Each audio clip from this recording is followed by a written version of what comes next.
the Nostalgia Critic guy, remembered, so you don't have to. With the passing of Harold Ramis recently, a lot of people have been wondering if I was going to do anything related to arguably his most popular film, Ghostbusters. It seems silly not to, seeing how I've seen this movie more times than I've seen The Sun. But what do you say about a film that's so popular and has already been talked about to death? I mean, what am I supposed to do? Talk about all the tiny, really unimportant stuff that you never noticed in the past? Yes, we've all seen this film a ton of times, but the best movies are the ones you often have to watch over and over again in order to catch everything. And even though I'm sure there's more subtle touches throughout this film, these are the ones that you most likely have missed. Not behind the scenes, and not in pre-production, but right in front of you the whole time. And I'm here to count down the top 11 of them today. Why top 11? Because I like to go one step beyond. So, sit back and enjoy the top 11 moments you never noticed in Ghostbusters.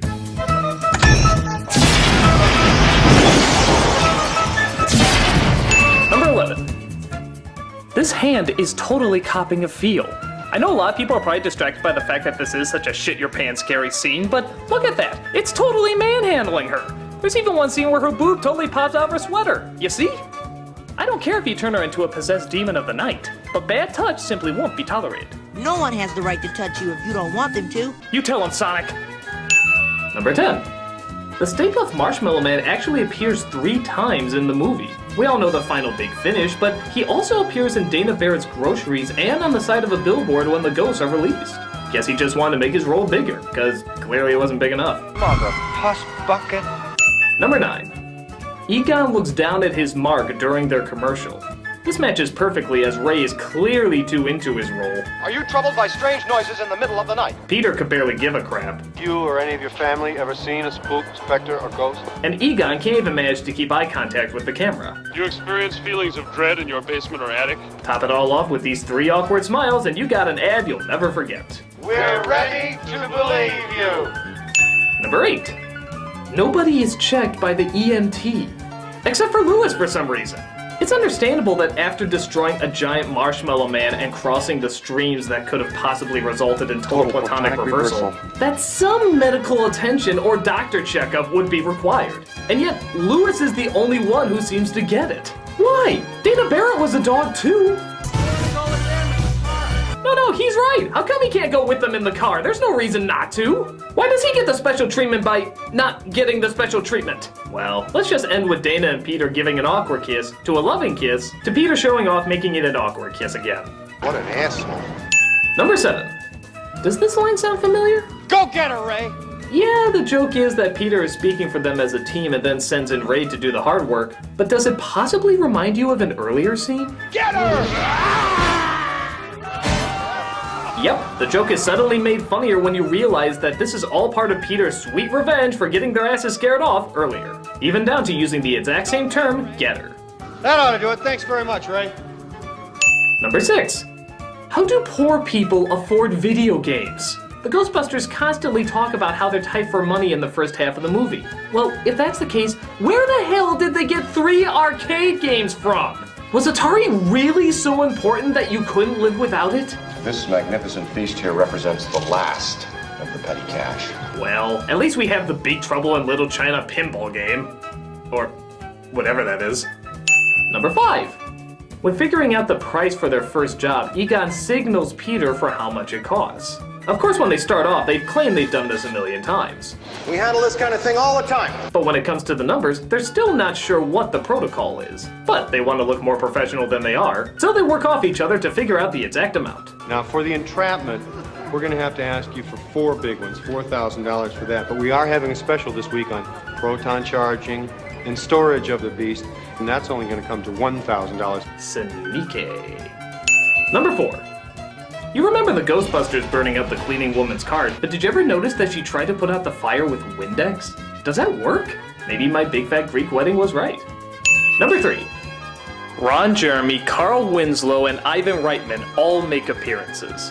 Yep, right after the containment unit is shut down, one of the onlookers is strangely enough the famous porn star Ron Jeremy. He doesn't seem to play a porn star in this unless he was on his way to a shoot. However, Family Matters star Reginald VelJohnson does play a cop just like he did as Carl Winslow. Okay, Ghostbusters. Mayor wants to see you guys. His appearance is brief, but like most people, we'd like to think that his role here, his role in Family Matters, and his role in Die Hard were all the same guy just undercover. Hell, maybe the kid he shot in Die Hard was Steve Urkel. I almost watched it! And yes, even the film's director was in this movie. Reportedly supplied the voice for both Slimer and Zool. There is no being only Zool. Well, to quote Peter, What a lovely singing voice you must have. Number 2. The climax starts out during the day, goes into night, but then suddenly comes out day again. Okay, we can give the movie a little bit of leeway in terms of how long the final battle took, but 8 hours? Even if you argue that Gozer made the sky dark, it still clears up to reveal stars after she's destroyed. The climax is at maximum 20 minutes long, but the movie is indicating that it took over maybe 7 hours. My god, did it really take them that long to go up those stairs? Next time, try taking Ecto 2. Yeah, we can do more damage that way. And the number one moment you never noticed in Ghostbusters is... Walter Peck is 100% right. I know I'm not the first person to say this, but Peck is totally justified in what he is doing. He may be one of the most enjoyably hateable characters in movie history, but what is he trying to do? He wants to examine their business because he thinks it's unstable. Peter turns him down because it is unstable. Beyond belief. When they turn on the proton packs, they back away from them. They openly acknowledge they have never tested their equipment. You know, it's just occurred to me we really haven't had a completely successful test of this equipment. And pretty much every other scene indicates that none of their incredibly dangerous devices are up to date. There's something very important I forgot to tell you. How's the grid holding up? Not good. Turning it off would be like dropping a bomb in the city. Each of us is wearing an unlicensed nuclear accelerator on his back. Every molecule in your body exploding at the speed of light. This is a nuclear bomb waiting to go off! And granted, Peck is still dickless for turning off the containment unit not knowing what it'll do. But how can something that dangerous that ends up destroying the city only have 3 people that know how to handle it? They didn't even bring their new crew member up to date! He shut off the protection grid. Oh, great. That's bad, isn't it? What the hell? We're trusting these guys with the fate of our city? Yeah, Peck's a jerk. Yeah, we love to hate him. But let's face it, as much of a douchebag as he is, these fuckers are much more dangerous. You guys are full of crap, and that's why you went out of business. Ungrateful little yuppie larva. Now, of course, there's a lot more than just 11 little things that you never noticed in a movie this good, but I only have 11 slots. So, if there's anything you noticed that maybe the majority of people haven't, list it in the comments below, and keep talking about one of the most talkable movies of all time. I'm the Nostalgia Critic guy, remember it, so you don't have to. Hey guys, Doug Walker here. 2 things for you real quick. Number 1, did you like this video? The reason we ask, even though people leave comments and say what they think all the time, we were thinking about turning this into a regular series because there's a lot of movies that we sadly have watched a million times, and you notice little things in the background that are kind of fun to bring up. So we were wondering if maybe we can do this with other nostalgic movies and if people be interested in it.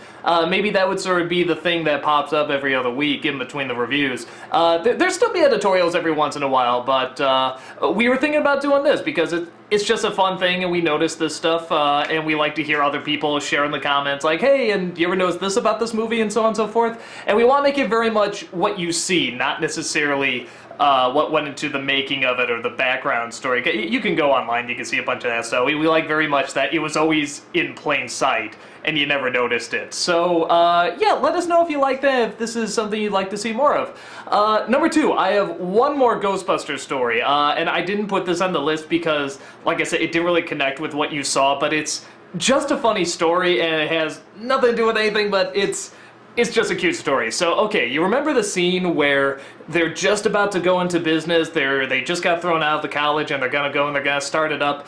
They're drinking, they're kind of getting buzzed. We asked our dad, we said, what is that they're drinking? And he didn't really want to say what alcohol was, and that they were probably a little tipsy when they did this, and that's how he kind of convinced Ray to go into it. So he made up the idea that that's the magic drink that turns them into Ghostbusters. And the only reason I bring this up is because if you watch that scene, watch it with the idea that that is the magic drink that turns him into Ghostbusters, because once Ray drinks it, he starts talking really smart and really scientific and throwing out all these terms. This ecto-containment system that Spengler and I have in mind is going to require a load of Brad to capitalize. And then Peter drinks it, and suddenly they're off and they're getting the firehouse and they're getting the equipment together and stuff, and it's just for years when I was a little kid, that's what I thought that stuff was. I thought it was the magic drink that made him Ghostbusters, so it has nothing to do with anything, but I thought it's a funny little story and I just share it with you. So, sorry for wasting your time, it's just a cute little thing. So, that's about it. Let us know if you enjoyed this video, and again, share a bunch of our stuff that maybe me or other people didn't notice about Ghostbusters, because it's a great movie and it's a lot of little stuff to notice. Take care.